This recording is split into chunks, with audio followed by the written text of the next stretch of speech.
Blog में।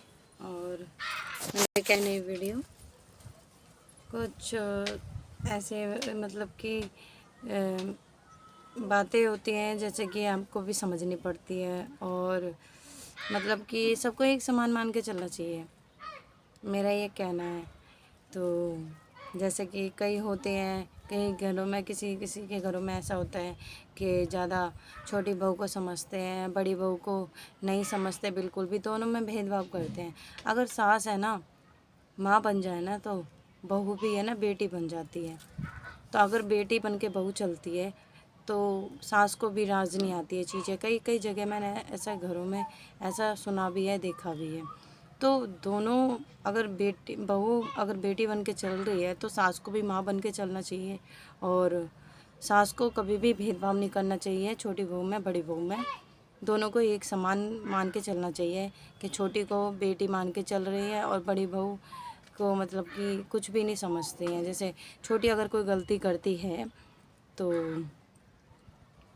उसकी गलतियों को छिपाकर अब बड़ी बहू पर ही डांट क्यों पड़ती है, जबकि बड़ी बहू अगर कोई गलती भी नहीं करती है तो उसकी गलतियों को ना भी करती है तो भी डांट खाने को मिलता है।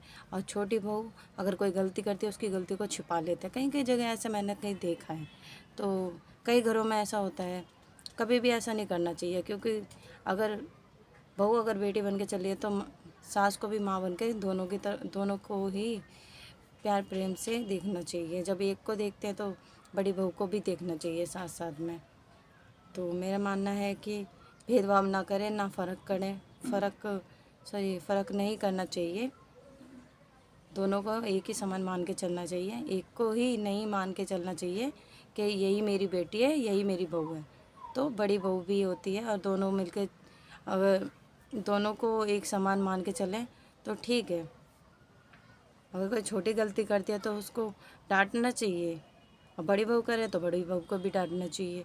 लेकिन जब कोई गलती अगर नहीं करता है, बेफालतू की गलतियों पर डांट पड़े तो सास भेदभाव करने लग जाती हैं। कोई भी कभी भी भेदभाव नहीं करना चाहिए, मेरा मानना तो ये है। क्या मैंने सही कहा कमेंट में बताना। तो आज का था ये शुभ विचार।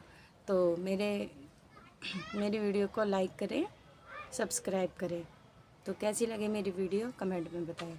कभी भी सास को बड़ी बहू और छोटी बहू में फ़र्क नहीं करना चाहिए। बाय।